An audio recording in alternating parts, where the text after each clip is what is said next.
puis on redonne confiance au corps de nos athlètes. Non, t'es pas supposé être rien.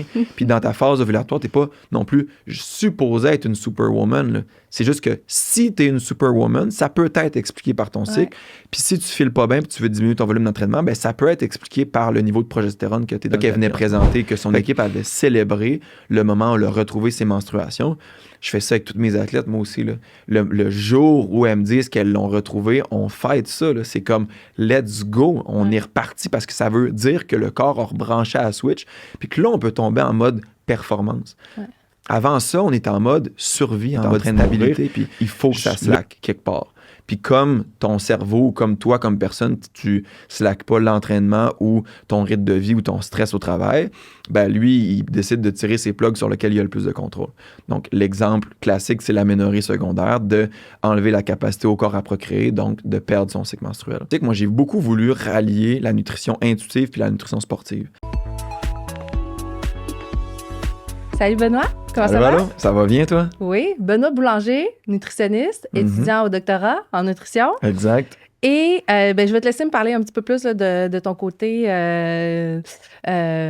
connaissance sport, ou de ton expertise dans le sport et la nutrition. Mais avant ça, je voulais raconter, ça fait 2 semaines que j'ai entendu parler de toi, grâce à une capsule que tu as faite sur Instagram. Ah ouais. Puis, dans le fond, c'est un extrait là, de la cycliste Madeleine Vallière-Mille qui va à Tout le monde en parle, puis qui parle de son améronée.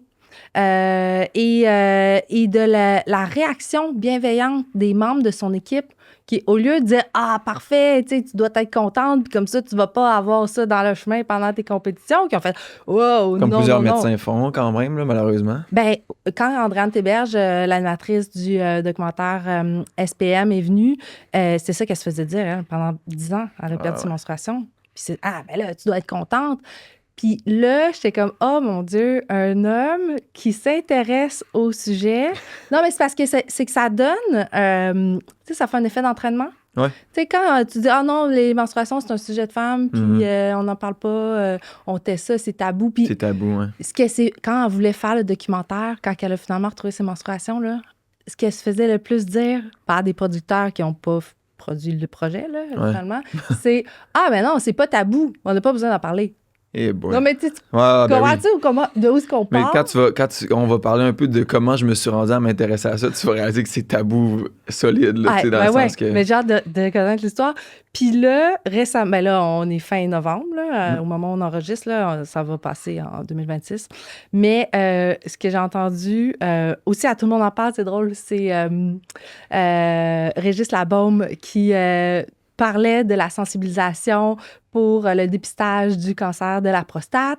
Puis là, à la fin de l'entrevue, tu sais, il fait « Ouais, là, c'est pas juste une affaire de gars, là, c'est tout le monde, là, on doit s'impliquer, là, parce que si vous êtes une femme, ben, ça se peut que ce soit votre fils, votre mari, tu sais, vos amis. » Puis j'étais « Oui, s'il vous plaît, oui. » Puis là, dans tous les sens.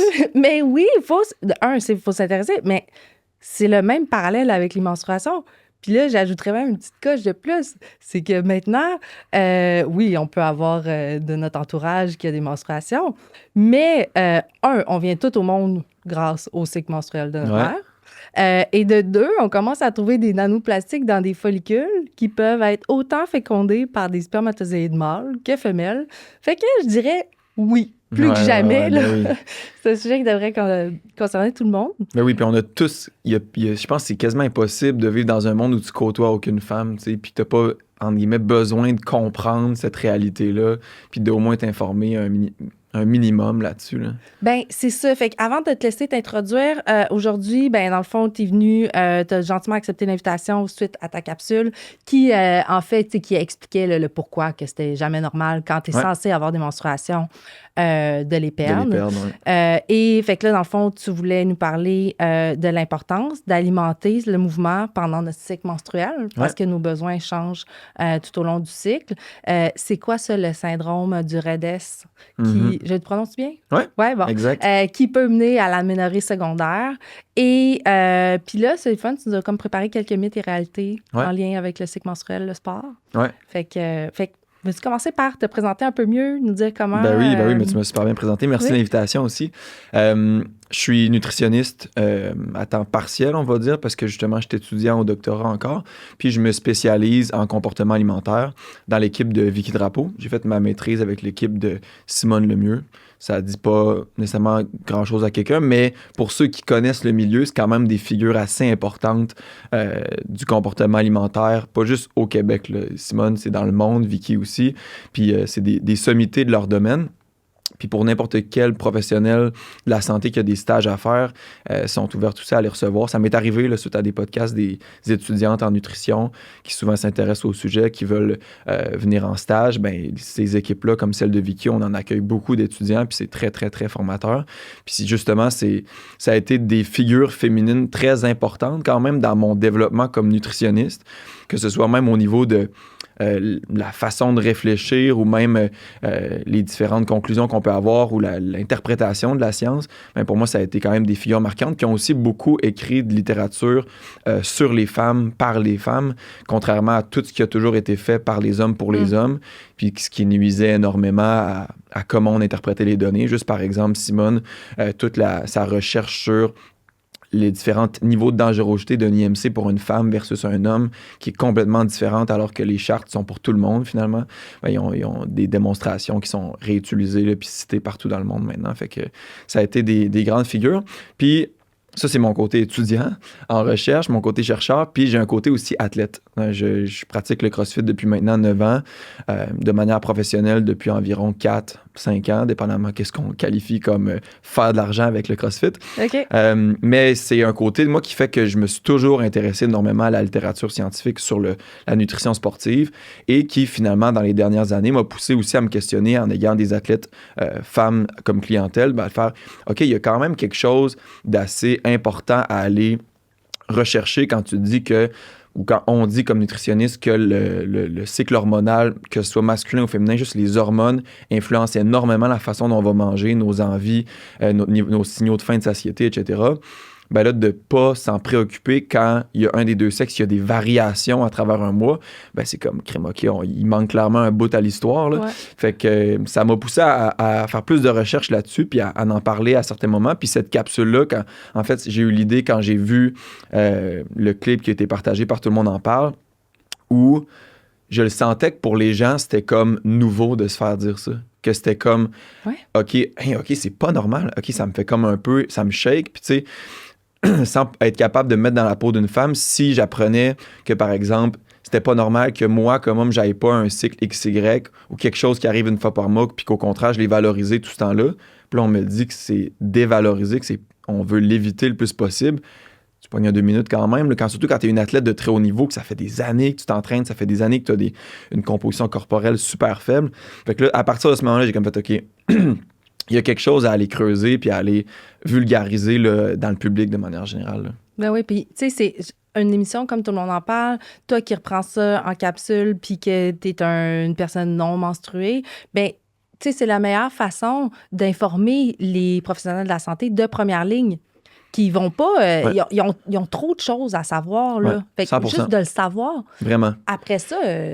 Puis c'est dommage que, entre guillemets, ça aurait pas pu être une femme qui fait ce message-là, mais pour rejoindre une partie de la population, Ouais. ben c'est pas faux que ça tu sais, moi, il y a plein de gens qui vont s'abonner à mon compte pour les mauvaises raisons, entre guillemets, là, pour ceux qui sont en audio, dans le sens que ils vont, par exemple, voir mon compte athlète professionnel, puis ils vont se dire « Ah, je veux faire les mêmes performances » ou « Je veux avoir la même composition corporelle » ou des trucs très masculins souvent dans la réaction. Mais tu sais, il y a des femmes aussi qui vont s'abonner justement dans l'optique de se dire « Ah, ben c'est un idéal que je veux atteindre ». Alors que quand tu arrives sur mon compte professionnel nutritionniste, tu réalises que mon discours n'est pas du tout en lien à ça. Puis je pense que souvent, les gens vont être confrontés à ces idées-là. T'sais, ils vont s'abonner, ils vont vouloir avoir de l'information sur la nutrition avec un préjugé de comment je vais l'interpréter, comme étant un gars de gym, comme étant un gars de musculation, tout ça. Ou même un gars qui va se baser sur la science pure, pas de feelings, etc. Puis là, il réalise, ah, OK, c'est pas du tout ça son approche.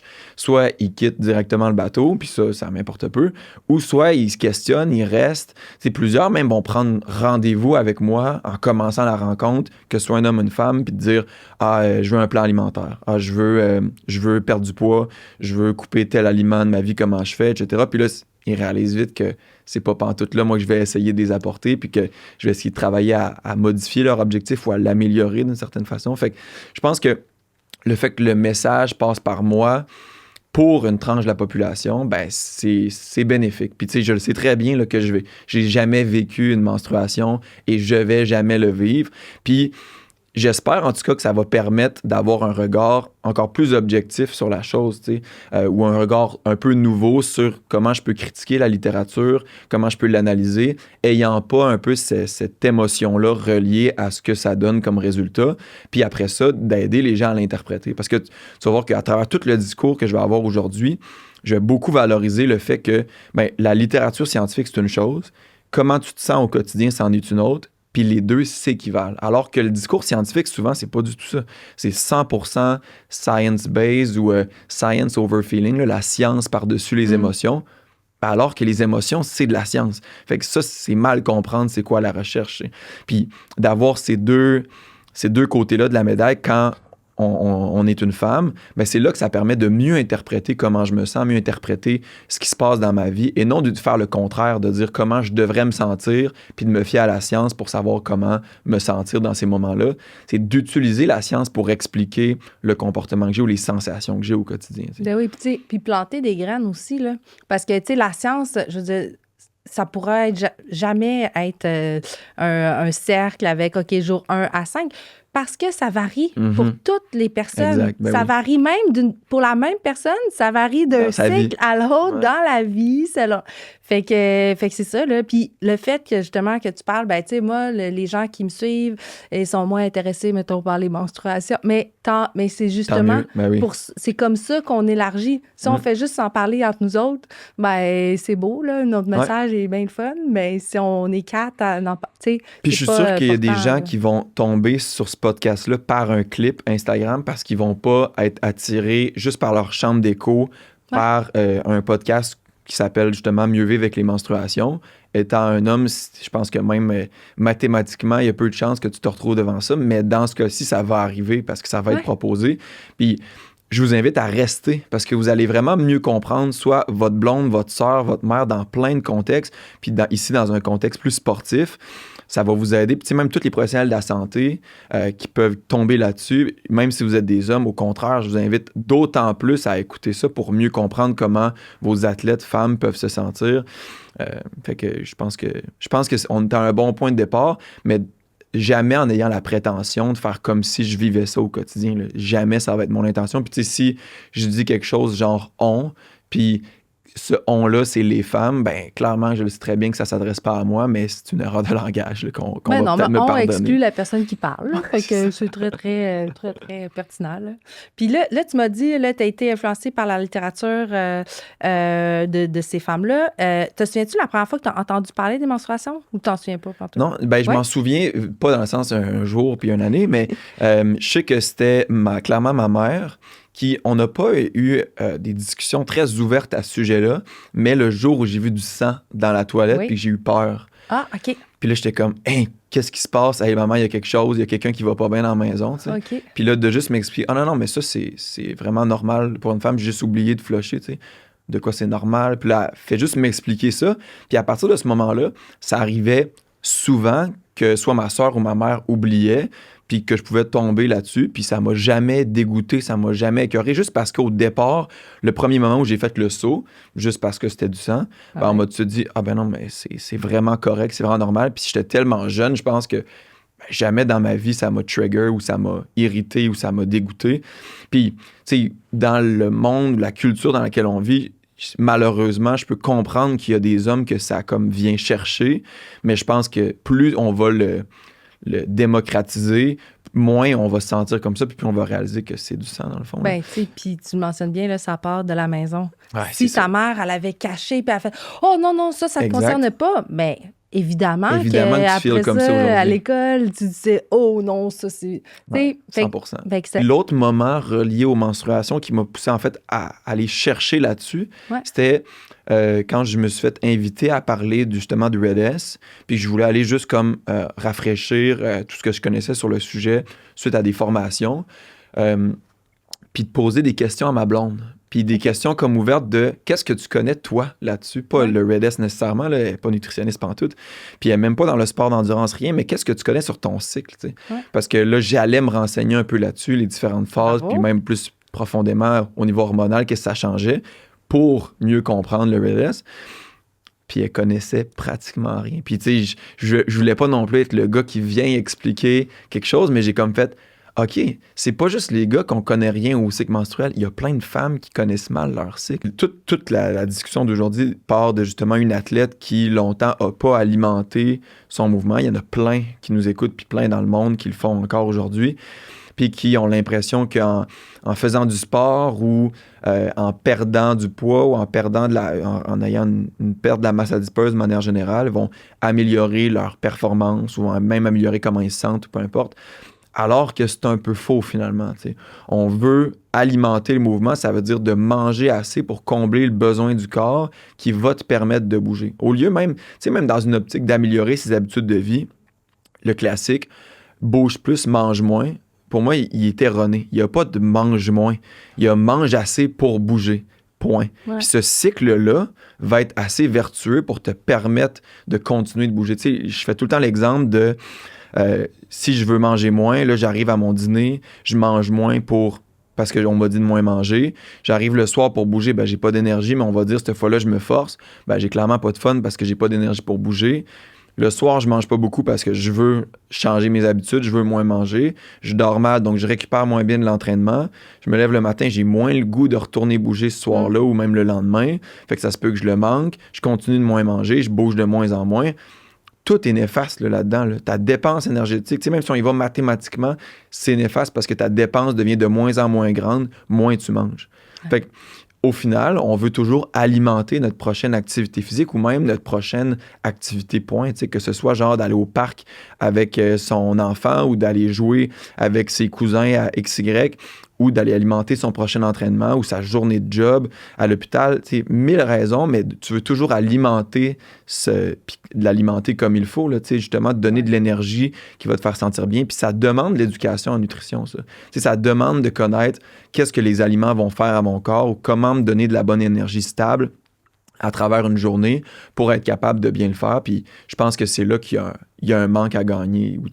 Ou justement, dans le cas de l'athlète qu'on entendait, à tout le monde en parle, qui s'alimentait tellement peu, qui a tellement perdu de masse adipeuse, qui a finalement tombé en aménorrhée secondaire suite à un syndrome de sous-alimentation qu'on va expliquer, mais qui au final, ce cercle vicieux-là, c'est pas juste chez les gens qui veulent perdre du poids. Souvent, c'est des gens qui sont même très actifs. Fait que, c'est même pas parce que tu es capable de faire un haut volume d'entraînement ou d'activité physique que tu n'es pas en situation de Red-S. Souvent, c'est beaucoup plus sournois que ça parce qu'au contraire, tu es capable de maintenir, mais ton corps, lui, dépérit tranquillement puis se met dans un genre de mode alarme ou de mode sous-alimentation. Comme, OK, il y a plein d'affaires que je mets sur pause, genre la capacité à procréer. Puis ça va prendre le bord parce que là, je dois survivre. Là, on parle d'une athlète qui fait du volume d'entraînement puis qui essaie d'améliorer ses performances. Puis tu penses améliorer tes performances en étant en mode survie. C'est impossible. Là. Fait que il y a vraiment ce contexte-là que la mentalité autour de l'alimentation doit changer quand on parle d'activité physique. Là. Ben oui, puis tu sais, il y a l'aspect que tu as dit, là, savoir bien s'alimenter parce que, tu sais, je pense que le plus grand fléau dans l'alimentation, là, c'est de compter les calories. Là. Ouais. Non, mais tu sais, c'est pas partout la même chose, manger 2 clémentines puis manger une petite barre de chocolat, même si c'est le même nombre de calories, puis que, t'aurais peut-être plus le goût de manger ça. Mais non, tu sais, comme tu as expliqué un petit peu...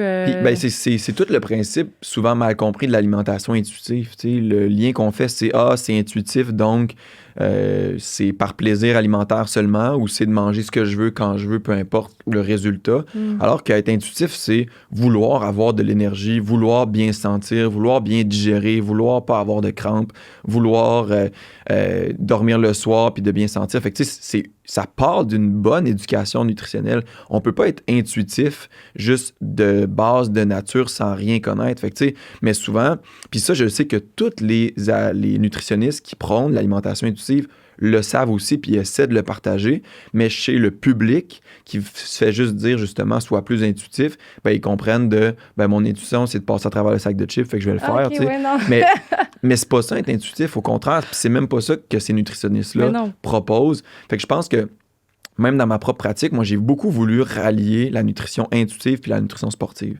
Puis à des longs moments de réflexion, je me suis demandé hey, comment je fais ça. Puis au début de ma pratique, là, vraiment, là, comme 3 ans, je me disais, je sais pas comment faire. Je lançais la balle à mon chien, je me rappelle vraiment des moments précis, là, puis je me disais, comment ces deux idées-là, je peux les rallier ensemble parce que je suis sûr que c'est pas séparé. Je suis sûr que les sportifs, c'est pas une raison pour compter ses calories. C'est pas une raison pour compter ses macros. Puis c'est encore moins une raison pour justement développer un trouble du comportement alimentaire. C'est des athlètes. Justement, ils devraient encore plus écouter leur corps parce que c'est ça leur job.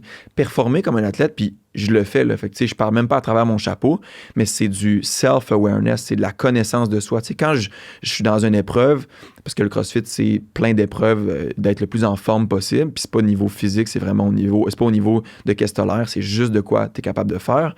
Puis, des fois, c'est justement de pacer un workout, donc vraiment d'y aller.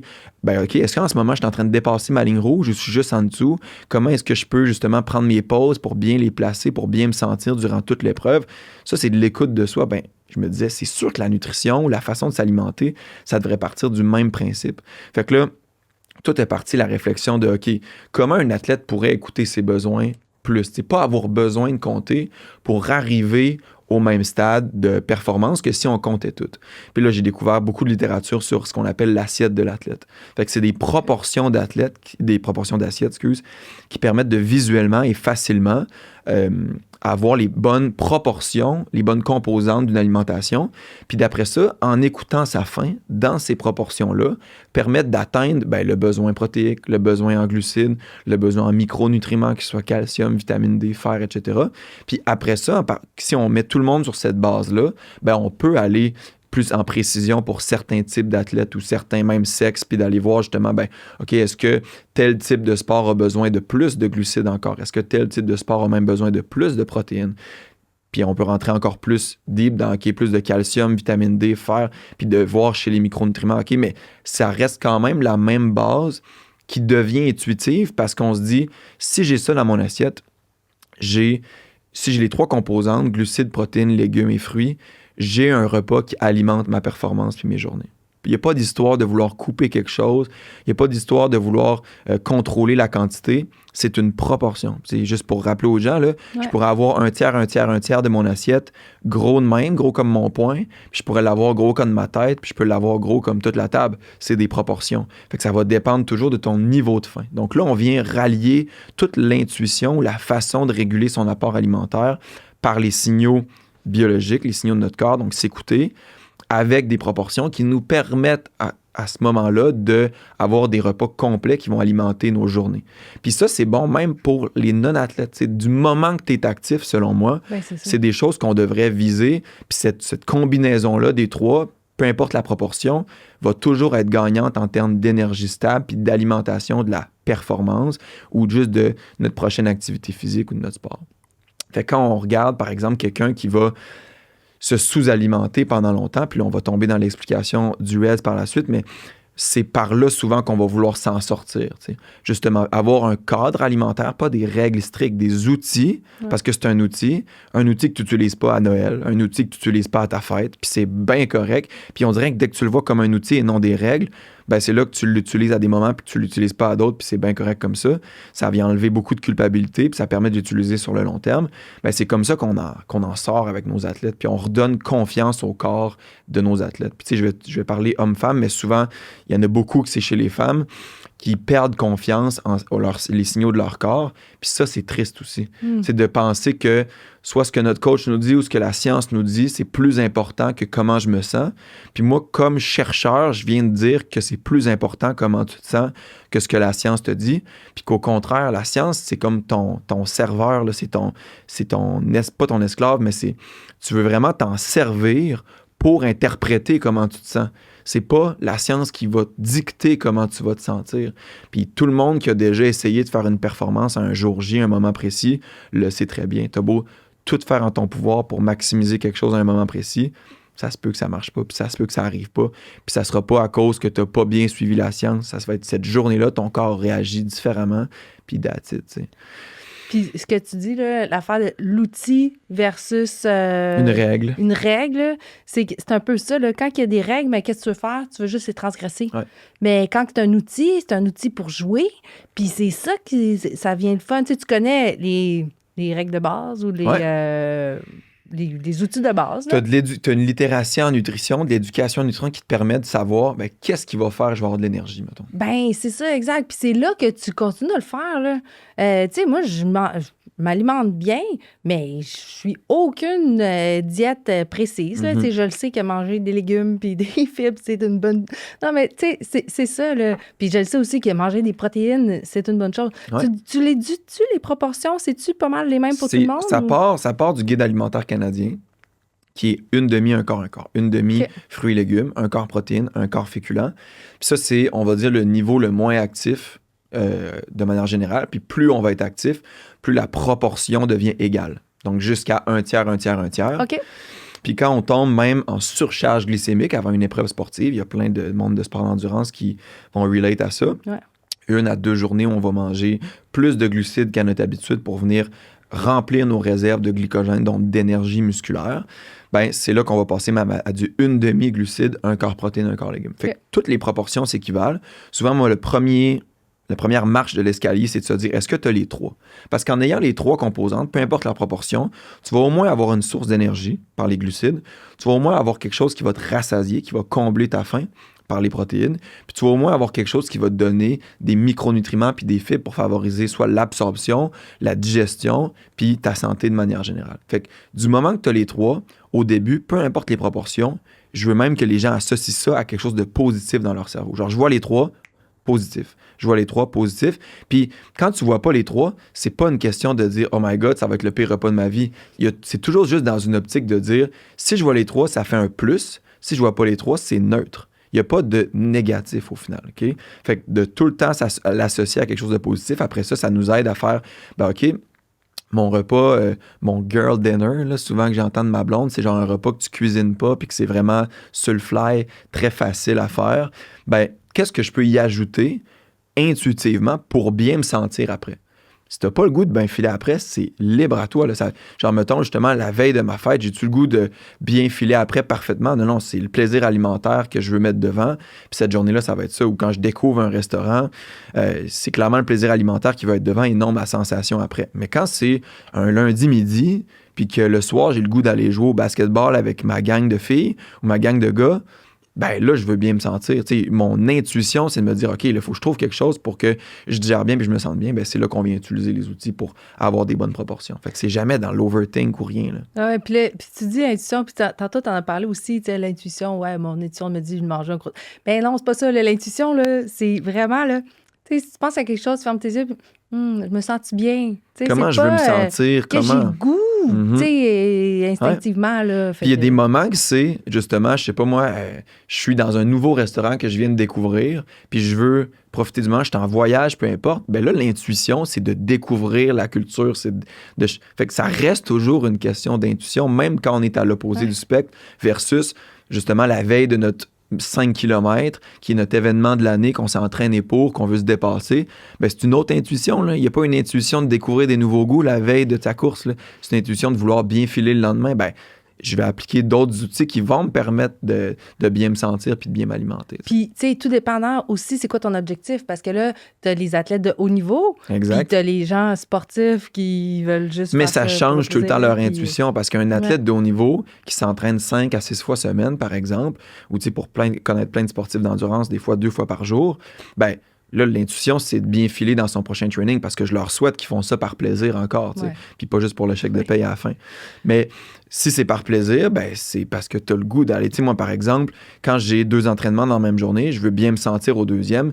C'est par intuition là, que je mets les bonnes choses dans mon assiette pour bien me sentir parce que j'ai hâte d'aller faire cet entraînement-là puis d'aller me dépasser ou j'ai hâte d'aller rejoindre mes amis pour aller faire mon sport. C'est aussi par intuition que je choisis de ne pas manger quelque chose de, on va dire, très riche en gras qui va faire que là, je vais digérer tout l'après-midi puis finalement, je n'aurai pas une bonne énergie à mon entraînement. Fait que c'est de là qu'est venue l'idée là, de merger la nutrition sportive intuitive. Puis c'est souvent, le nom de ma conférence, c'est la nutrition sportive inclusive et intuitive, parce que l'inclusion, c'est de dire que c'est pour tout le monde. Ouais. Parce que souvent, on m'identifie à justement le gars qui s'entraîne 2 fois par jour puis qui est athlète pro, mais non, ce que je m'applique à moi, là, je l'applique même à mon joueur de la LNH qui gagne 10 millions par année, littéralement. Puis je l'applique à ma mère ou mon père de famille qui veut compléter son premier 5 km. C'est les mêmes recommandations au final, à des intensités différentes, avec des besoins spécifiques différents, mais reste quand même qu'on est dans le même type d'intuition, le même type d'alimentation aussi. Ouais. Puis là, dans le fond, as-tu...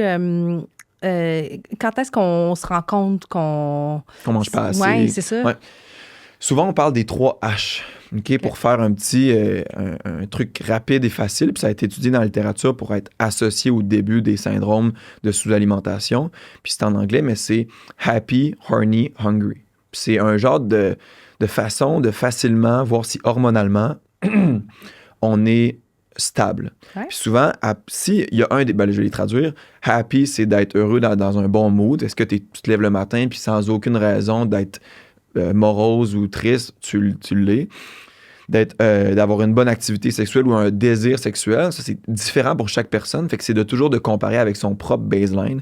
Est-ce que je suis à moins qu'à l'habitude ou je suis à plus qu'à l'habitude? Parce qu'on est tous différents par rapport à ça.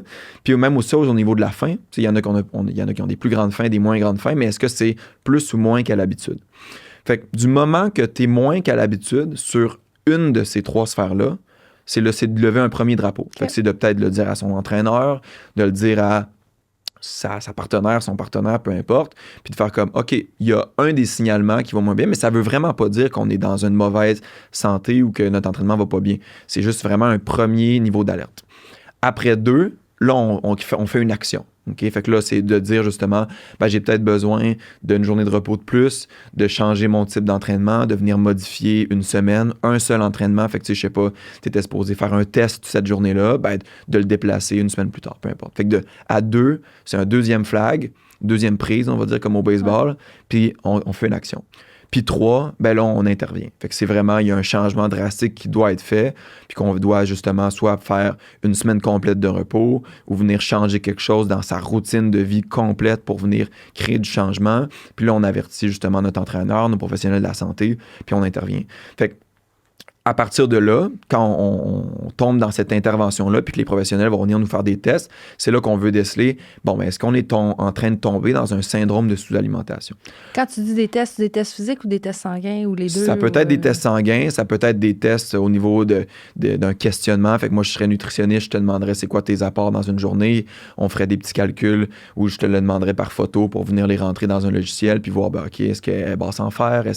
Ou je te demanderais aussi d'aller peut-être donner du sang pour venir tester ton fer. Fait que c'est un melting pot de plein de choses. C'est juste de pousser plus loin. Ouais. Même affaire, questionner sur le cycle menstruel, est-ce que tu es régulière, peu importe. À partir de ce moment-là qu'on intervient, c'est là qu'on veut voir est-ce que l'athlète qu'on a devant nous est en train de tomber en syndrome de sous-alimentation, le fameux REDS. Fait que c'est Relative Energy Deficiency in Sports. Fait qu'on est dans une faible biodisponibilité de l'énergie. Et donc, le corps a de la misère à avoir ce qu'il a besoin pour compléter chaque tâche de tous les jours. Puis, ça lui fait tomber dans un genre d'état d'alarme, comme je décrivais tantôt, où il va être en mode, OK, là, on doit tirer à plat sur certaines affaires parce que là, on est en train de dépérir, on est en train de mourir. Il faut que ça slack quelque part. Puis comme ton cerveau ou comme toi, comme personne, tu slackes pas l'entraînement ou ton rythme de vie ou ton stress au travail, lui, il décide de tirer ses plugs sur lesquels il a le plus de contrôle. Donc, l'exemple classique, c'est l'aménorrhée secondaire, de enlever la capacité au corps à procréer, donc de perdre son cycle menstruel. Mais c'est un peu comme l'image en avion, là. Tu dois mettre ton masque en premier pour donner de l'oxygène, parce que sinon, tu peux pas, après ça, aider les autres. Exact. Procréer, c'est ça, là. Si tu as de la misère à prendre soin de toi, c'est vrai que c'est un bon exemple. Tu pourras pas prendre soin de ton corps. De toute façon, il n'y aura pas l'énergie de nourrir un autre être humain. Puis il y a plein d'autres symptômes qui finissent par venir avec ça. Par exemple, la difficulté à digérer, avoir plus de ballonnement, des problèmes, des troubles gastro-intestinaux. C'est souvent une des premières choses de pourquoi une femme ou un homme vient consulter en nutrition, que finalement on décèle un REDS. Parce que c'est vraiment difficile pour un athlète de de voir les 3 H, puis de soi-même se dire, tu sais, je connais tout ça et j'ai de la difficulté à moi-même l'évaluer, puis à moi-même intervenir. T'sais. Fait que souvent, quand il y a quelqu'un d'autre ou un autre parti impliqué plus objectif, ça nous aide. C'est pour ça que quand je disais, après 1, parler à nos partenaires, parce que probablement qu'après 2, c'est pas toi qui vas intervenir, c'est quelqu'un d'autre. Ouais. Puis, le Red S, au final, ça s'appelle maintenant comme ça, mais avant, ça s'appelait la triade au féminin. C'était très axé chez la femme parce que c'était le même principe, c'était vraiment les mêmes composantes, mais juste pour la femme, alors que finalement, on réalise que c'est présent chez l'homme, juste sous d'autres symptômes. T'sais, les hommes vont pas perdre leur menstruation qu'ils n'ont pas déjà, mais ils vont avoir des symptômes du type gastro-intestinal aussi, ou sinon, c'est des symptômes psychologiques de volonté de s'isoler, de vouloir avoir moins d'interaction sociale. Puis encore une fois, c'est une façon que le corps se protège.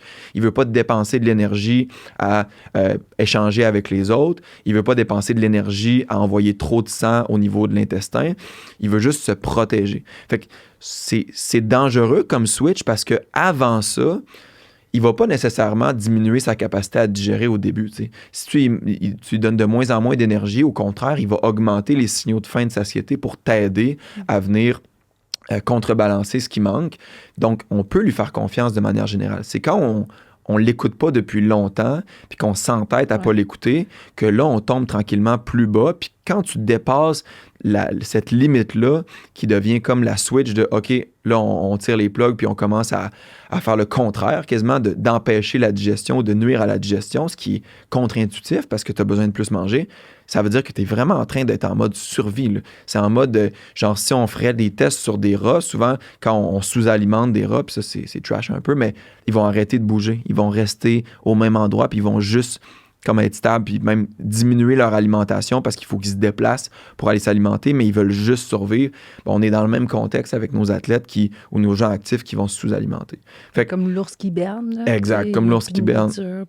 Exact. Fait que tu sais, c'est vraiment quand on commence à avoir ces symptômes-là, il faut intervenir. Puis c'est pas genre, ça va revenir avec le temps, je vais errer après ma course. Non. C'est là que ça se passe. Consulte un nutritionniste, un physiothérapeute si ça a été associé avec une blessure, parce que ça peut être réglé relativement rapidement si c'est décelé tôt. C'est pour ça qu'on parle des strikes au niveau des différents H, puis qu'on veut lever des flags rapidement, puis qu'on intervient après 2. Alors que, tu sais, 2, là, ça peut juste vouloir dire que je suis dans un mauvais mood puis j'ai moins faim. Ça se peut que ça passe en une journée, cette histoire-là. Là. Mais c'est que si tu es dans un mauvais mood puis tu as moins faim puis ça dure, c'est là qu'on va tranquillement faire le switch puis tomber dans le syndrome de sous-alimentation qui, lui, crée du dommage même à long terme. Tu sais. Bien, merci d'avoir nommé les professionnels de la santé parce que quand tu n'es pas un athlète professionnel, bien évidemment, tu n'es pas suivi. Ouais. Puis là, justement, je me demandais qui qu'on consulte, nutritionniste. Puis là, tu as nommé nutritionniste, physiothérapeute. Puis tu sais, son médecin aussi pour avoir accès aux différents bilans sanguins. Puis surtout quand on est en aménorrhée secondaire, bien là, on veut être à jour de à quel point on est loin de retrouver nos menstruations. Puis il faut que ça soit un objectif. Tu sais. Dans justement la réaction que j'ai faite sur la capsule ou le réel Instagram de Tout le monde en parle, bien, ça démontrait, c'est ça qu'elle venait présenter, que son équipe avait célébré le moment où elle a retrouvé ses menstruations. Je fais ça avec toutes mes athlètes, moi aussi. Là. Le jour où elles me disent qu'elles l'ont retrouvé, on fête ça. Là. C'est comme « let's go ». On est reparti parce que ça veut dire que le corps a rebranché à la switch puis que là, on peut tomber en mode performance. Ouais. Avant ça, on est en mode survie, en mode stabilité. Puis là, je veux m'adresser justement à tous les athlètes qui se disent « mes performances, ils n'ont pas diminué. J'ai perdu mes menstruations, mais je garde les mêmes performances. » C'est vrai que tu vas être capable de maintenir, mais tu ne vas pas t'améliorer. Il y a une couple de coachs qui vont même amener le point. Ça fait-tu comme 1 an que tu n'as pas d'amélioration de performance? Tu n'as pas fait un record personnel, là, je parle d'athlètes là, qui suivent ça, mais un record personnel sur tel type d'épreuve ou sur tel type de course ou sur tel type de composante de ton entraînement. Puis si la réponse, c'est non, bien, soit ton entraînement ne fonctionne pas parce que c'est ton but de t'améliorer, ou soit il y a un problème avec la récupération de ton entraînement qui n'est pas assez pour permettre une adaptation du corps. C'est de tout le temps se rappeler de ça aussi. Hein? On ne s'améliore pas en s'entraînant. On s'améliore en récupérant de nos entraînements. Fait que ça aussi, c'est clé parce que j'en ai plein, moi, des collègues, femmes surtout, mais hommes aussi, dans notre sport. Puis j'ai déjà été cette personne-là aussi qui va juste comme toujours creuser plus profond son trou, tu sais. Puis d'y associer quelque chose de positif à être dans le trou, à mal filer, à être fatigué le soir, à de la misère, à quasiment comme cuisiner, prendre sa douche tellement que t'es magané, puis tu valorises ça parce que tu te dis, c'est comme ça que je m'améliore. Mais Ben merci non, de le nommer, ouais. pantoute, c'est pas Non. du tout comme ça que tu t'améliores. Tu t'améliores en récupérant de cette fois-là où tu t'es mis dans le trou, où tu as creusé un petit peu. Mais plus tu creuses profond, plus ça prend le temps à revenir. Fait que quand on parle d'athlètes de haut niveau, on veut justement pas se rendre trop profond. On veut pouvoir régulièrement creuser puis aller dans nos réserves, mais remonter à chaque fois pour se permettre de récupérer et créer une adaptation du corps. Tu t'adaptes pas là, quand tu fais juste tout le temps downer. Puis je connais tellement d'athlètes en CrossFit, en course à pied, en triathlon, qui font cette gaffe-là quotidiennement de toujours être dans le tapis, toujours creuser plus profond. Puis c'est là que le risque de sous-alimentation devient super important. Tu sais. Ouais, c'est ça, là. Puis c'est s'écouter. Puis c'est surtout aussi de s'informer. Puis, tu sais, du monde comme toi qui le nomme. Parce que c'est sûr que si tu te fais dire toute ta vie, non, Ouais. vas-y, force, faut que t'aies 100%. mal. Quand tu souffres pas, je sais pas. No pain, no gain, Ouais, baby. ouais, bon, c'est ça, tout ça, là. Ben, c'est sûr que si tu penses que c'est ça qu'il faut que t'aies, après ça, ben, t'as ta petite voix qui te dit ça. Ben, si tu dis, ah, ben oui, Ben, c'est ça qu'il a dit. Ouais, OK, ouais, parfait. Non, faut que je me repose, puis c'est important. Puis c'est correct si je prends une journée de congé aujourd'hui. C'est pas correct, c'est mieux. Oui. Genre, souvent, moi, je fais répéter à mes athlètes, puis là, c'est un anglicisme, mais c'est parce que c'est plus beau, mais c'est less is more. Ouais. C'est genre, il y a vraiment, pour beaucoup de monde, en faire moins, ça va être en faire plus pour ta performance. Ouais. Fait que, genre, prends-le ce temps-là, puis souvent, on est dans une... Moi, en tout cas, personnellement, j'ai parlé pour moi, mais je suis tout le temps dans une quête du choix difficile. Si je fais un choix difficile, je vais plus loin. Plus je vais être inconfortable, plus je vais me rendre plus loin. Il y a un stade où ça, c'est faux. Il y a un stade où ça, c'est juste pas vrai. Le choix difficile, souvent, c'était de prendre la journée de repos. Le choix difficile, c'était de skipper cet entraînement-là. Parce que justement, c'était dur à skipper. Puis t'as pas le goût de le skipper, t'as le goût de justement le faire pareil. Puis tu fais comme, ah non, là, je suis en train de faire le choix facile pour mon cerveau, qui vient calmer mon anxiété, qui vient calmer ma volonté de toujours vouloir en faire plus. Ah, OK, il est là le choix difficile, prendre cette journée de repos-là. Fait que pour moi, là, c'est le piège de... C'est social, mais c'est la quête de la performance continue et absolue. Tu sais. Puis c'est là que ça nous mène dans des situations comme des athlètes de très haut niveau qui se stabilisent, qui ne s'améliorent plus parce qu'ils sont en syndrome de sous-alimentation, puis qui auraient juste besoin de manger plus pour retomber dans un cycle normal puis être capable de réalimenter leur performance pour complètement changer leur game. Tu sais. Puis il y en a plein... Puis ça, c'est une hypothèse, mais il y a vraiment beaucoup d'athlètes qui vont changer de type d'entraînement, okay? Ce qui va diminuer énormément leurs dépenses énergétiques, fait que ça va comme venir rebalancer leur apport trop faible pour leurs besoins. Mettons, je donne un exemple plus concret, mais quelqu'un qui aurait un apport normal en énergie pour quelqu'un qui fait du sport de manière quotidienne normale, mais c'est une athlète professionnelle. Fait qu'elle, elle se compare, tout ça, elle mange autant que tout le monde, fait que tout est correct. Elle va jamais avoir ce regard-là d'extérieur de « tu manges donc même pas assez ». Au contraire, ça va être normal, mais clairement, au volume d'entraînement qu'elle fait, c'est trop peu. Là. C'est de loin trop peu. Fait que ça va être dur à déceler. Ben, c'est cette personne-là, le moment qu'elle va des fois changer son type d'entraînement, genre random, elle se fait dire, OK, essaie cette nouvelle méthode-là où tu fais 2 fois moins de volume, mais tu fais plus d'intensité. Donc là, ça vient diminuer sa dépense, puis ça match son besoin ou son apport. Elle va complètement décupler ses performances. Puis là, tout le mérite est remis à ce nouveau type d'entraînement-là. Mais souvent, moi, je regarde ça, puis je regarde l'entrevue, puis je fais comme, ben non, elle vient juste de matcher son besoin énergétique. Genre, en ce moment, où tu sais, dans mes athlètes qui font ce changement-là, puis qui disent, cette nouvelle méthode-là, ou mon nouveau coach, je m'entraîne juste 1h30 par jour. C'est beaucoup 1h30, mais au CrossFit, c'est valoriser le volume. Je m'entraîne juste 1h30 par jour, puis j'ai décuplé mes performances. Je suis pas sûr que c'est l'entraînement. Il y a une partie de moi qui se dit, il y a une partie que c'est l'entraînement, ta capacité à récupérer, mais il y a une partie de moi, surtout chez quelqu'un qui est très self-conscious de son poids puis de son apparence physique, qui c'est comme, OK, non, maintenant tu t'alimentes mieux, entre guillemets, pour la demande que tu fais à ton corps. Tu sais. Ben, c'est pour ça qu'il faut tout le temps regarder un humain dans son ensemble. Ouais. Tu sais, un spécialiste, si tu perds tes menstruations, tu vas voir le gynécologue, puis tu sais, parce qu'on entend beaucoup ça quand on fait de l'endométriose. Ah, si, ça, on va voir plein de spécialistes. Non, tout est beau, tout est beau. Ouais, mais là, ça prend quelqu'un qui fait, oh, globalement, tous tes symptômes, tu sais, puis c'est un peu ça que tes sports, alimentation, comment tu te sens aussi, santé mentale, là. Ben oui. Ça compte, là, parce que, comme tu dis, si t'es stressé, t'arrives pas à dormir. C'est un super bon exemple. Souvent, les gens vont oublier leur job dans l'équation. sais, mettons, le pattern classique d'une personne que son verre de stress, il est gros comme ça, gros comme un verre normal pour ceux qui sont en audio, puis qu'à tous les jours, la job vient remplir ça. Fait qu'il y a ça d'espace techniquement, puis il y a plein d'autres choses qui remplissent le verre de stress, là, je fais une simplification, mais il y a ça d'espace pour l'entraînement, l'activité physique. Ben, le jour où ton niveau de stress à la job augmente, puis tu mets le même stress physique de l'entraînement, ça déborde.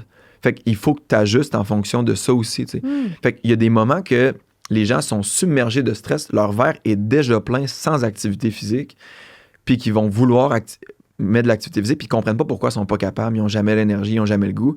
Bien, souvent, c'est parce qu'il n'y a pas de place encore. Il n'y a pas de place dans le verre pour avoir ce stresseur-là qui, finalement, réduit le stress. Là. Je dis pas que l'activité physique cause du stress mental. C'est le stress comme métabolique du corps avec la quantité d'énergie que tu as de disponible pour faire cette activité physique-là.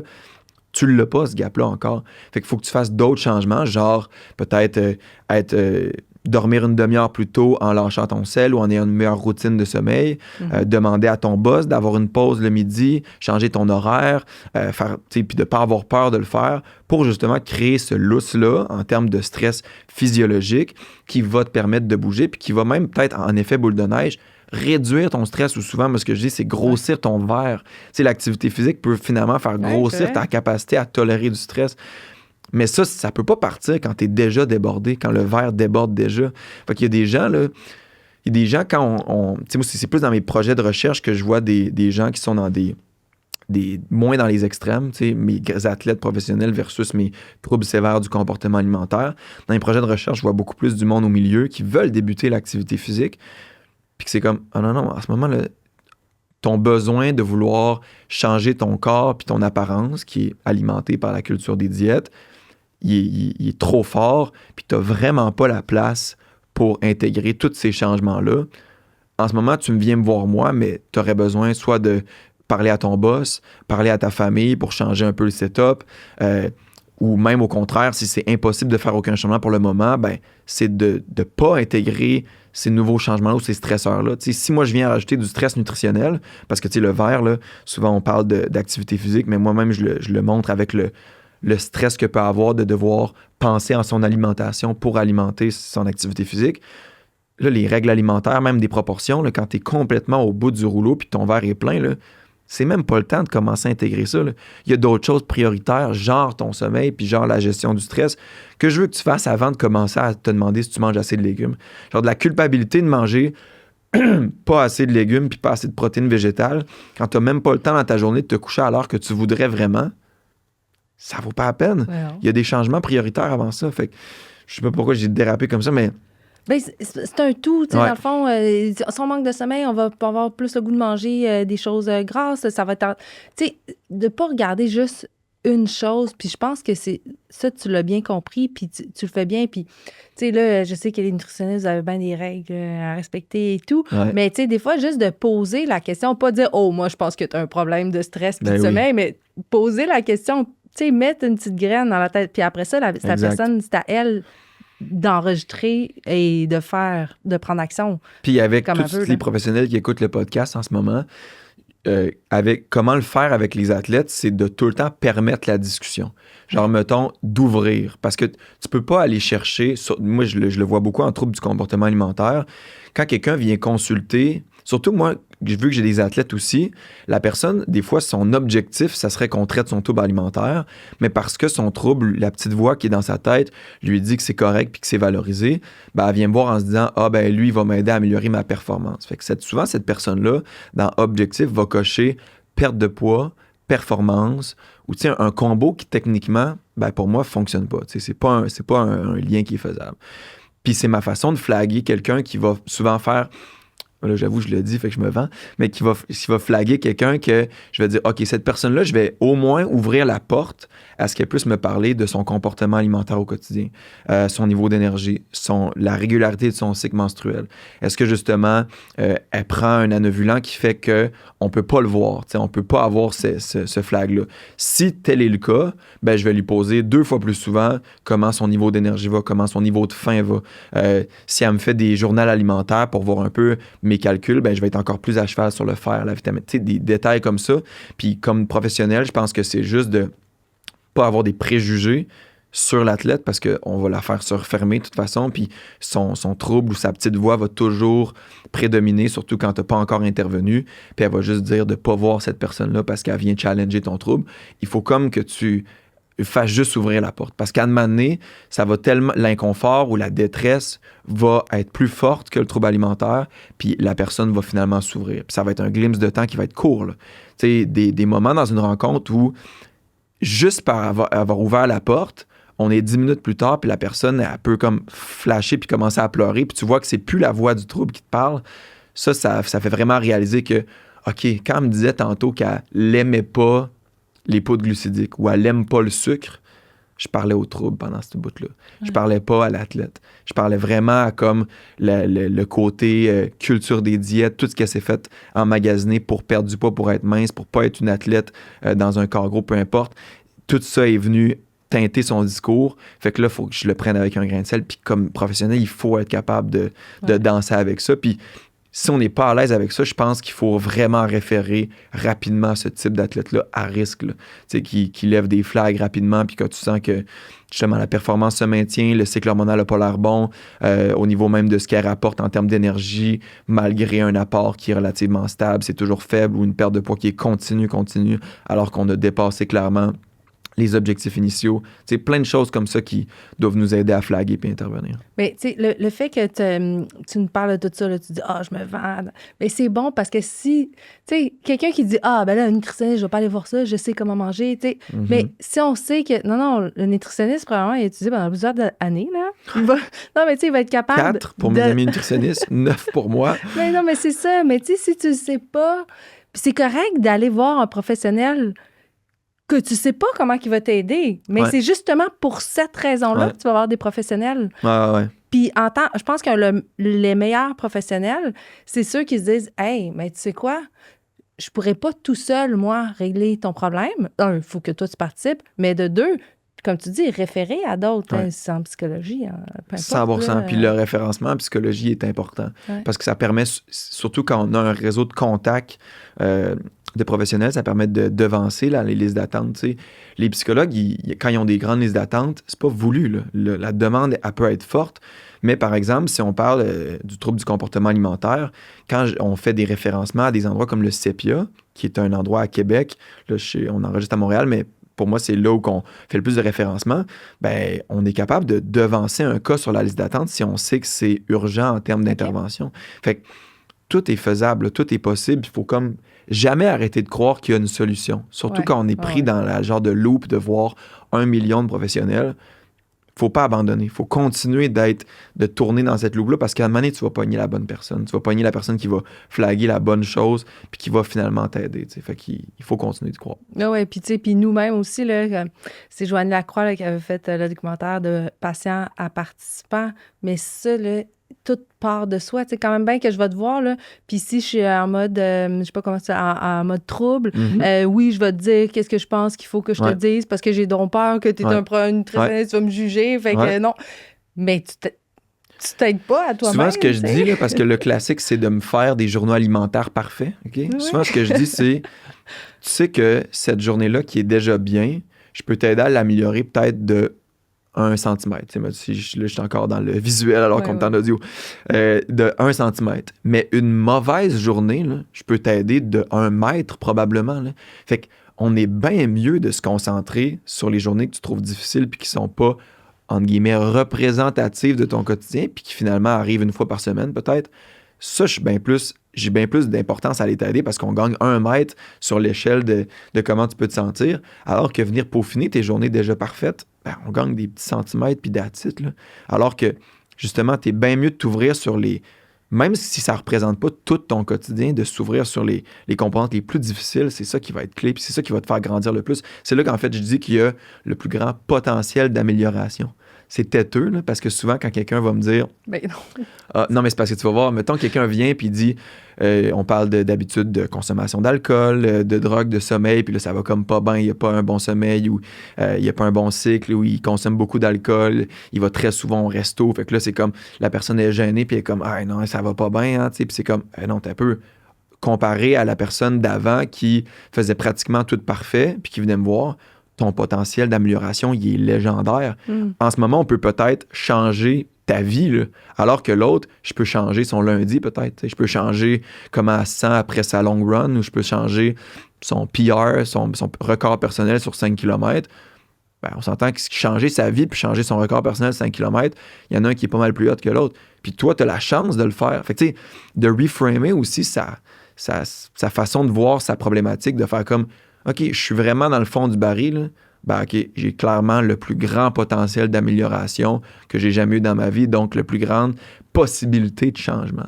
Fait que je trouve ça beau, ça, de le voir comme ça, parce que là, tu reprends contrôle un peu sur ta vie et sur comment tu peux te sentir. Ben c'est ça, juste mettre de côté un petit peu le complexe d'infériorité qui est pas mal généralisé, là, de ce que je constate. Tu sais, tout le monde veut donc prouver comment il est bon, pis ci, pis ça. Puis, tu sais, aux nutritionnistes, là, ils cachent.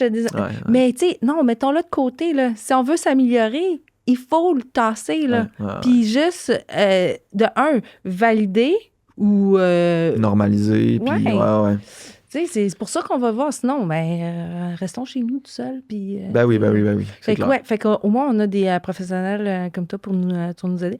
Comme plein d'autres. Ben oui, mais c'est ça. Mais comme des nutritionnistes, tout ça. T'as-tu d'autres trucs avant qu'on tombe dans les mythes et réalités? Je pense que je te dire par rapport à... Ouais. Non, je pense que je tomberais dans la météoralité parce que ça peut regrouper un peu ça. Et puis là, on a dit beaucoup, là, aménorrhée secondaire. Je veux juste préciser là, que dans le fond, aménorrhée primaire, là, c'est quand que, mettons, tu n'as pas tes menstruations, mettons, à partir de l'âge de 15 ans, alors que tu devrais... Tu sais, c'est quand que tu les as jamais eues. C'est pas secondaire que c'est moins important. Non, t'as raison. Tu sais, comme c'est normal que quand que tu vis une grossesse ou que tu allaites, que tu n'ailles pas... Donc, ça, on compte pas ça comme de l'aménorrhée. Exact. Là. Ben oui, 100%. Juste préciser. C'était super bien fait. J'allais dire, le premier mythe, c'est de penser qu'on doit s'alimenter selon notre cycle. OK? Puis là, tu vas voir, ça trigger un peu, mais c'est... Ah non, moi, le pire chose que c'est de nous mettre une app pour nous dire entre le jour 5 puis le jour 1. Je devrais manger des glucides, alors que l'autre, je devrais manger des gras. Oui, déconstruis ça, s'il te plaît. Oui. Non. Au final, l'utilisation de l'énergie selon la phase folliculaire ou lutéale est différente. Veux-tu qu'on fasse un petit quick de lutéal? Oui. OK. Première phase, justement, après la phase de menstruation, c'est la phase folliculaire. Le pic, c'est l'ovulation ou la phase ovulatoire. Puis après ça, c'est la phase lutéale qui va mener finalement au retour du cycle. Donc, dans la phase folliculaire... Et la différence, c'est les hormones. Donc, la progestérone embarque après... exact. C'est tout l'explication part de là. Ouais. C'est qu'au final, quand on va être dans la phase folliculaire qui va mener à l'ovulation, on va avoir une augmentation tranquillement pas vite de l'estrogène. Puis ça, c'est les moments où justement on va souvent... mais qui peut expliquer des très bonnes performances. Fait que de bien se sentir à l'entraînement, avoir beaucoup d'énergie, puis c'est en partie parce qu'on peut plus facilement utiliser nos réserves de glucides. Ça ne veut pas dire qu'il faut manger plus de glucides ou moins de gras dans ces moments-là, mais ça peut expliquer le fait qu'on se sente très bien à l'entraînement dans cette période-là. Si tu n'as jamais vu de différence dans tes différentes phases, essaie pas de créer une différence parce qu'il est supposé en avoir. Il y a plein de femmes qui ne vont jamais voir de différence dans leur cycle. Puis c'est relativement positif parce que tu vas toujours pouvoir garder quelque chose de stable. Puis si on regarde dans la phase suivant l'ovulation, qui est le pic, bien là, on va avoir une montée de la progestérone qui va piquer, elle, à la fin du cycle. Puis elle va justement nuire un peu à notre facilité à utiliser les sources de glucides et donc nous faire sentir souvent un peu moins bien à l'effort. Moins grande tolérance à la chaleur aussi à laquelle on va l'associer quand on parle d'études sur la performance.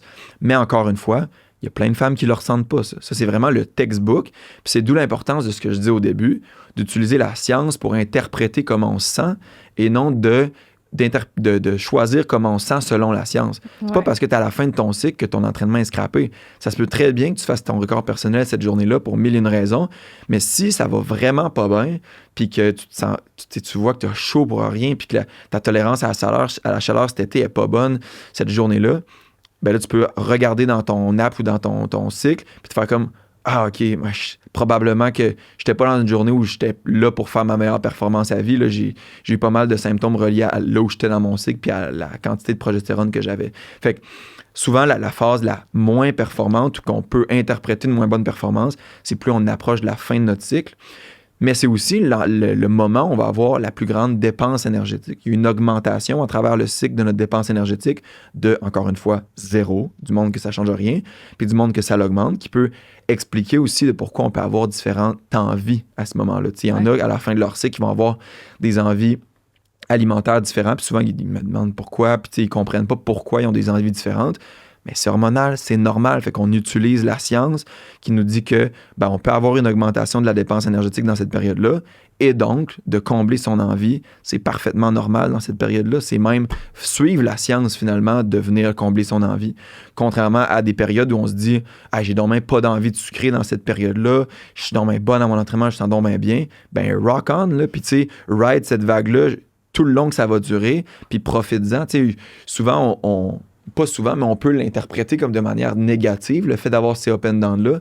Mais j'aime ça, moi, le voir de manière positive, de faire comme, OK, notre baseline, on va dire, ça va être la fin de notre cycle où la progestérone est le plus élevée, mais on a un pic de performance quand on est sensible à ça, à travers la phase folliculaire.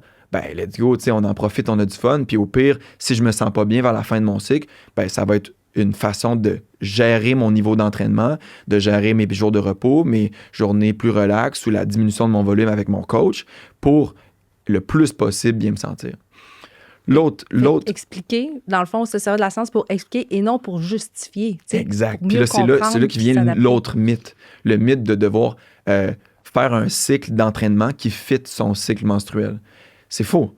On doit ajuster son entraînement selon comment on se sent, qui peut être expliqué par son cycle menstruel, mais on ne doit pas faire un type d'entraînement spécifique dépendamment du cycle. Parce que souvent, ça nous porte à vouloir faire plus de longues sorties à basse intensité quand on a une plus grande disponibilité, une plus grande facilité à utiliser les glucides, puis à devoir faire plus des sprints, moins de volume dans la phase lutéale où justement on a moins une grande biodisponibilité d'utiliser nos glucides. Donc, plus grande facilité à utiliser l'énergie, on se dit on fait plus de volume, plus intense, alors que l'autre, on en fait moins, de plus courte durée, donc plus haute intensité, plus grande vitesse, peu importe. Mais ça a été bien démontré pour mener à rien. Parce que souvent, on fait comme encore plus entretenir le fait que dans cette phase-là, je suis supposé être pas bonne, je suis supposé pas avoir d'énergie, je suis supposé être comme ci, comme ça. Non, t'es pas supposé être rien. Puis dans ta phase ovulatoire, t'es pas non plus supposé être une superwoman. Là. C'est juste que si t'es une superwoman, ça peut être expliqué par ton cycle. Puis si tu files pas bien et tu veux diminuer ton volume d'entraînement, ça peut être expliqué par le niveau de progestérone que t'es dans le tapis en ce moment. Fait que hyper important de pas tomber dans ce piège-là. Puis il y a beaucoup de pas beaucoup de vulgarisation scientifique qui est faite à ce niveau-là parce que la science est encore assez jeune là-dedans. Puis c'est pour ça que de la façon qu'on le présente comme professionnel, c'est de dire l'impact contraire puis de venir justement pas de servir de la science pour dicter comment on se sent, mais de l'interpréter avec la science. C'est parce que c'est tellement jeune comme sujet d'étude. Plusieurs sommités dans le domaine à qui j'ai parlé pour faire de la recherche à ce niveau-là me disent que les études ne sont pas super bonnes. Souvent, c'est justement mal. C'est très difficile à venir standardiser, donc venir s'assurer que tout le monde a les mêmes paramètres. Et donc, c'est pourquoi souvent qu'on voit très peu d'effets. Je disais tantôt, il n'y a aucun effet à manger différemment selon le cycle, puis aucun effet à vouloir changer son entraînement selon le cycle. Ça, c'est une vérité scientifique d'aujourd'hui. Ça ne veut pas dire que c'est à vie. Puis ça veut probablement dire que c'est juste différent pour chaque femme. Et donc, dans le futur, ce qu'on va découvrir, c'est pas que on avait raison, finalement, c'est ça pour toutes les femmes. Non.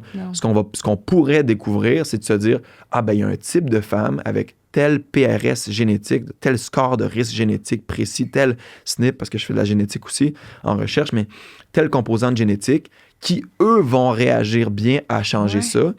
Puis, comment on fait pour les aider? C'est en mangeant plus de tel, plus de ci, ou en diminuant le volume d'entraînement, ou en changeant le type d'entraînement. Fait que peut-être qu'on va finir par découvrir que chez cette population-là, il y a une différence, mais que chez l'autre, il n'y en a pas.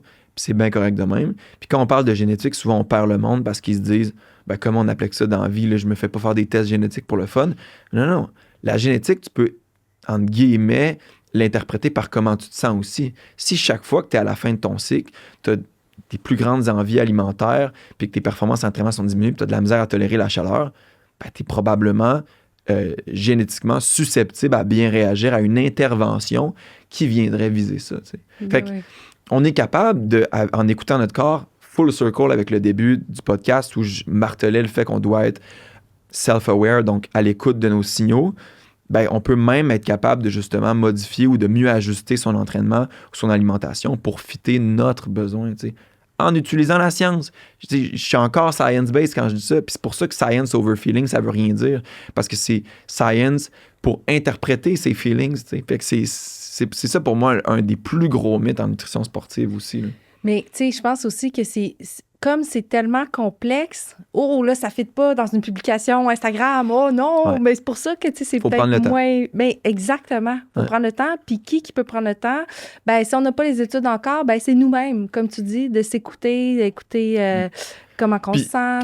Puis justement, la petite bémol que j'ajouterais, c'est de... ce discours-là veut pas discrédite en rien la science. Au contraire. Ben non, je pense que tu l'as bien dit. Oui, mais au contraire, c'est le centre même, en fait, de la réflexion. C'est juste qu'il faut arrêter de penser que comment on se sent, ça n'a pas d'importance par rapport à la science. Bien, arrêtez de simplifier la science. Parce exact, que c'est un raccourci intellectuel. Mais c'est ça. Là, de la même façon que mon prochain mythe, qui est que une faible composition corporelle est associée à une meilleure performance.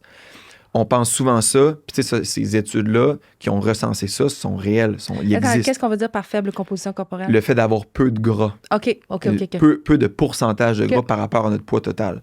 Fait que le moins on a de gras, meilleur sont nos performances. Ça a été ressorti dans certaines études d'intervention, puis même des méta-analyses. C'est pas quelque chose qui est faux dans la théorie, mais l'interprétation de ces résultats-là qui influence comment on va interagir avec nos athlètes, c'est ça qui est mal fait ou qui est faux ou qui est un mythe. C'est de penser que faire perdre du gras à un athlète va améliorer sa performance.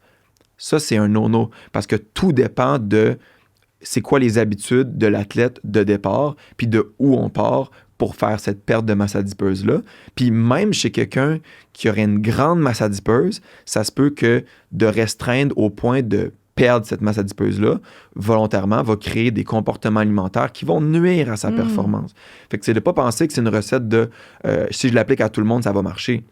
C'est vraiment d'être sensible à j'ai qui devant moi, quel type de personne, puis sur quoi je devrais focusser? Sur la composition corporelle ou le changement d'habitude de vie qui va peut-être mener à un changement de composition corporelle? Il y a plein de gens qui vont finalement focusser sur alimenter leur performance, sortir du RED, mieux dormir, mieux récupérer, finalement faire des records personnels, tout ça, tout le kit, tomber dans le cercle vertueux de la performance et finalement perdre de la masse adipeuse. Je te dis pas que l'un n'est pas relié à l'autre. Ça se peut que ça arrive, surtout quand les habitudes initiales étaient mauvaises pour sa santé ou mauvaises pour sa performance. Mais ça part quand même d'un changement d'habitude de vie et d'une amélioration des habitudes de vie et non d'un objectif de vouloir seulement soit perdre du poids ou perdre de la masse adipeuse. Fait que là, je m'adresse à tous les cyclistes et les triathlètes ou même les gymnastes qui veulent être race weight, là, race ready avec un poids spécifique puis qui associent un poids à une performance ou à une sensation. Il faut complètement arrêter de faire ça. Parce que là, on crée l'effet placebo qui, somme toute, est positif sur ta performance parce que là, tu t'encourages avec le fait que plus tu es léger, plus tu vas être bon, mais qui va te nuire sur le long terme au niveau du comportement puis tes habitudes de vie, qui vont te faire tout le temps questionner si tu t'alimentes trop ou si tu t'es alimenté comme il faut pour ta performance, puis finalement qui va te nuire. Alors que l'opposé, de pas nécessairement associer un poids à une performance, à une sensation, mais d'associer des habitudes athlétiques ou des habitudes de vie de performance avec une performance, avec une sensation, avec une confiance. C'est ça que je veux entraîner comme effet placebo finalement. Parce que lui, il n'y a pas d'effet néfaste. À être confiant puis bien sentir par rapport au fait qu'on a bien dormi, bien mangé, bien alimenté, puis qu'on a une santé mentale qui est bien équilibrée, qu'on est happy and hungry, ben c'est ça qui va faire qu'on va vouloir achieve plus puis qu'on va vouloir performer. Oui, puis tu sais, si la perte de poids, c'était notre objectif, très peu de chances que ça dure dans le temps. C'est notre Selon objectif. la science, ça n'arrivera pas. Ben en fait. non, mais c'est ça, tu sais. Fait que... Ouais, fait que je finirais là-dessus. Moi, je pense que c'est ça les mythes que je voulais couvrir. Puis, tu sais, à tous ceux qui sont rendus jusque-là, merci infiniment d'avoir pris le temps d'écouter, mais n'hésitez pas à justement partager ce genre de contenu-là qui va être niche. Je sais que c'est niche, là, un podcast comme ça. Pourtant... Et pourtant, ça devrait pas. Non, mais c'est ça. fait que justement, il faut être capable de répandre un petit peu ce message. Oui, puis de partager aux entraîneurs aussi, parce que, tu sais, c'est beau que c'est une athlète, mais si tu es, surtout quand tu es dans un sport d'équipe. Oui, où, c'est dur d'amener cette nouveauté-là, mais si avec ta gang de filles, vous partagez, tu sais, la gang d'équipe de volley ou de cyclistes, vous partagez tous ces podcasts-là puis ces réels-là, ben clairement qu'après ça, en haut va finir par changer. Puis tranquillement, pas vite, les entraîneurs sont de mieux en mieux formés là-dedans. J'ai participé justement à des groupes de consultation pour créer des ateliers de formation pour les entraîneurs qui deviennent de plus en plus obligatoires. Puis ça en fait partie énormément, tu sais. Oui, mais c'est ça. Puis, tu sais, c'est ensemble, quand on se réunit, qu'on crée un mouvement. Ouais. On ne peut pas juste cogner et dire je pense que le système devrait changer. C'est trop ça ne dur. va pas changer. Ah, ouais. Non, c'est ça. Mais si les habitudes, c'est les actions qui parlent. Tu sais, on n'a pas juste à se fier sur la théorie ou le système ou tout ça. Donc, c'est nous-mêmes qu'il faut changer les habitudes. Puis là, le système va s'adapter au comportement.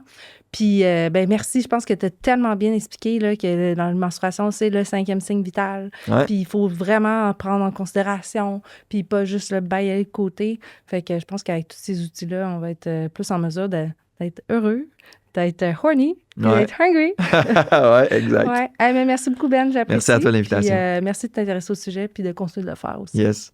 Bye.